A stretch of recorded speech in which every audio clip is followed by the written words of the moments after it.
Hello दोस्तों ज़ूम्बी एक ऐसा कॉन्सेप्ट है जो हमें फैसिनेट करता आया है। ग्रुप में चलते हुए आ रहे इंसान जो दूसरे इंसानों पर हमला करते हैं, ये दूसरे इंसानों को खा रहे हैं और दूसरे इंसानों की आंखें नोच रहे हैं। पर क्या ये रियल में एग्जिस्ट कर सकते हैं? अगर रियल में ज़ूम्बी एक्लिप्स आ जाए तब क्या होगा? मूवी के ज़ूम्बी अलग बात है, लेकिन क्या आपको पता है कि सरसब्स टीवी पर आपको एक्चुअल वर्ड का रियल मीनिंग मिलता है और ऐसा डाटा जो कि रियल वर्ल्ड में पॉसिबल हो, फिर वो हॉरर मूवी ना हो बल्कि रियल हॉरर हो। क्या कोई ऐसा दिन आएगा जिसमें कोई ऐसा फंगस या कोई ऐसा वायरस आ जाए जिसकी वजह से इंसान अपने जिस्म और दिमाग का कंट्रोल खो बैठे? एक लाइन में बोलूं तो it is not impossible, it may be possible. अगर ऐसे पैरासाइट्स रियल में एग्जिस्ट करते हैं तो हम ज़ूम्बी एक्लिप्स से बस कुछ ही कदम दूरी पर हैं।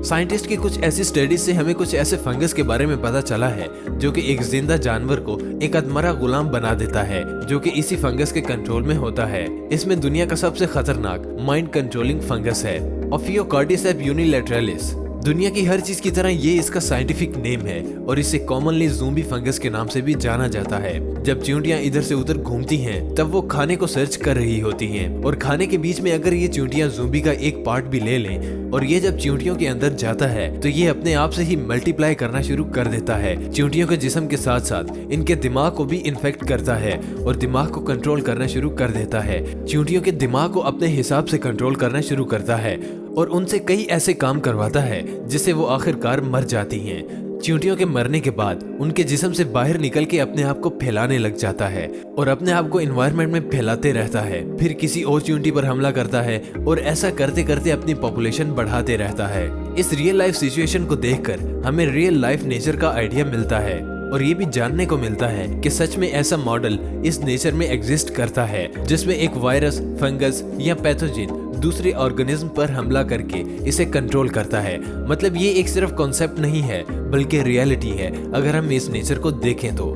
दोस्तों, कई सालों के एवोल्यूशन से उसने अपने होस्ट के दिमाग पे कंट्रोल करना सीख लिया है और इस रियल टाइम में भी वो फंगस कहीं ना कहीं अपने आप को इंट्रोड्यूस कर रहा है या फैल रहा है। और सबसे सेफ बात ये है कि अभी तक ये इंसानों के लिए खतरा नहीं है। ये वाला फंगस अभी तक सिर्फ चींटियों पर ही हमला करता है, इंसानों पर नहीं। इंसान का दिमाग और जिस्म चींटियों से बहुत ही कॉम्प्लिकेटेड होता है और स्ट्रॉन्ग होता है। इसलिए यहाँ सवाल ये है कि अगर नेचर में कुछ ऐसा होता है जैसा कि होता हुआ देखा गया है चींटियों के साथ, तो क्या ये चींटियों को छोड़कर किसी और ऑर्गेनिज्म के साथ या इंसानों के साथ हो सकता है, किसी और मिस्टीरियस पैरासाइट या फंगस के होते हुए? इबोला वायरस आपको याद होगा, वो भी चमगादड़ों का वायरस था, लेकिन वो इनके शरीर से निकलकर दूसरे ऑर्गेनिज्म को इफेक्ट करने लगा, जैसा कि चिंपैंजी, पिग्स वगैरह। और वक्त के साथ साथ इंसानों को भी टाइम के साथ साथ इवॉल्व होने से वायरसेस नए होस्ट पर हमला करना सीख जाते हैं ताकि इनकी आबादी और बढ़ती रहे। तो साइंटिस्ट को सबसे बड़ा डर यही है कि ओफियोकार्डिस या ऐसी टाइप का कोई फंगस या वायरस बाद में जाकर दूसरे जानदारों या इंसानों पर हमला करना न शुरू कर दे। ऐसे और भी जो अननोन माइंड कंट्रोलिंग वायरसेस हैं वो इंसानों पर कंट्रोल करना सीख ना जाएं। और अगर ये हुआ और फैलने लगा तब जो होगा वो अनइमेजिनेबल है। कोई भी वायरस जब जिस्म में घुसता है तब अगर इम्यून सिस्टम ने उसे रोक लिया तो ठीक है, लेकिन अगर जिस्म में वो वायरस इन्फेक्ट करने में कामयाब हो गया तो फाइनली वो जिस्म के होस्ट सेल्स को अपना गुलाम बना लेता है और जिस्म के सेल्स इस वायरस की कॉपी बनाने लग जाते हैं। इसी तरह हमें कोई वायरस अफेक्ट करता है चीजों को अपने कंट्रोल में लेकर। वायरस आहिस्ता आहिस्ता कंट्रोल करने वाले मैकेनिज्म में और इवॉल्व होते जा रहे हैं और मास्टरिंग करते जा रहे हैं। अगर हम ज़ूम्बी लाइक बीमारियों की बात करें तो ये एक ऐसी बीमारी है जो कि इंसान को ज़ूम्बी तो नहीं बल्कि ज़ूम्बी जैसा बना देती है। कैटाटोनिक स्किज़ोफ्रेनिया ये एक ऐसी कंडीशन होती है जो जब अपने लास्ट हद तक चली जाती है तब इंसान को पता नहीं चलता कि क्या रियल है और क्या अनरियल है। वो एक अजीब स्टेट ऑफ माइंड में चला जाता है और अजीब तरीके से चलने लगता है। वो बहुत मुश्किल से बात कर पाता है और उसे समझ नहीं आता कि वो क्या कर रहा है और जो कर रहा है उससे क्या होगा। और वो जब हंसता है तो क्यों हंसता है उनको कुछ पता नहीं होता। एक और ऐसी बीमारी है जिसमें इंसान को लगने लगता है कि मैं मर गया हूँ, कोटार्ड डिलीजन। दोस्तों, जिस इंसान को ये बीमारी होती है उसको ये लगता है कि वो मर चुका है। वो अपने आप में कुछ ऐसी आवाजें सुनते हैं जो कि उन्हें ये कहती हैं कि वो मर गया है। कुछ तो खाना खाना ही छोड़ देते हैं क्योंकि उनको ये लगने लगता है कि वो मर गए हैं। और फिर खाना खाने का कोई जवाब ही नहीं बनता और कुछ अपने आप पर ही हमला करने लगते हैं, एक भूखे ज़ोंबी की तरह। सन 2008 में अचानक से एक बूढ़ी औरत को कुछ होने लगा और उसके घर वालों ने इसे हॉस्पिटल में एडमिट किया और हॉस्पिटल में वो अचानक से कहने लगी कि मैं मर चुकी हूँ और मैं सड़ी हुई मछली की तरह स्मेल कर रही हूँ। लेकिन हकीकत में ऐसा कुछ नहीं था, लेकिन इसका माइंड ऐसा हो गया था कि इसने बिल्कुल ऐसा ही कहा था और इसने ये भी कहा था कि मुझे हॉस्पिटल के उस रूम में ले चलो जहाँ डेड बॉडीज रखी हुई हैं और मुझे उनके बीच में रखो। This is an actual case of disease. ऐसे कई सारे और केसेस आपको NCBI की वेबसाइट पर भी मिल सकते हैं। ऐसे कई लोग होंगे जो ज़ोंबी की ऐसी कई इन्फॉर्मेशन सुन ले मुझसे।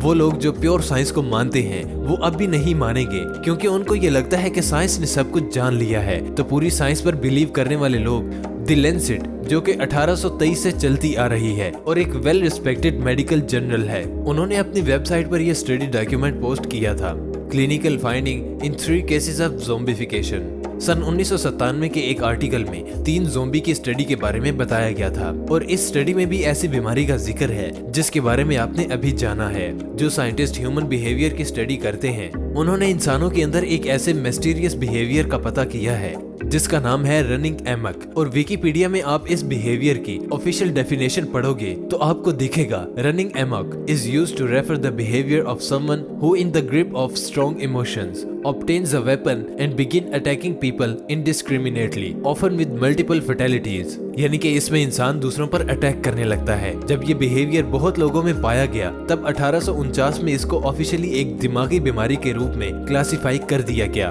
तो सबसे बड़ा कॉन्सेप्ट और थ्योरी ये है कि अगर इंसानों के दिमाग को आज तक समझ नहीं पाया है और इस तरह की ज़ोंबी लाइक बीमारियां असल में होती हैं, तो क्या ऐसी बीमारी नहीं आ सकती जिसमें इंसान अनकंट्रोल्ड जैसा रिएक्ट करे? और अगर कोई ऐसी बीमारी आ गई जो दिमाग को डिसेबल करने के साथ साथ जल्दी जल्दी फैलने भी लगे और अगर इस बीमारी का कोई आउटब्रेक आ गया तब इस खतरे को ज़ोंबी एक्लिप्स ही कहा जाएगा। आजकल के साइंटिस्ट ने तो जस्ट लाइट पॉसिबिलिटी को भी इग्नोर नहीं किया।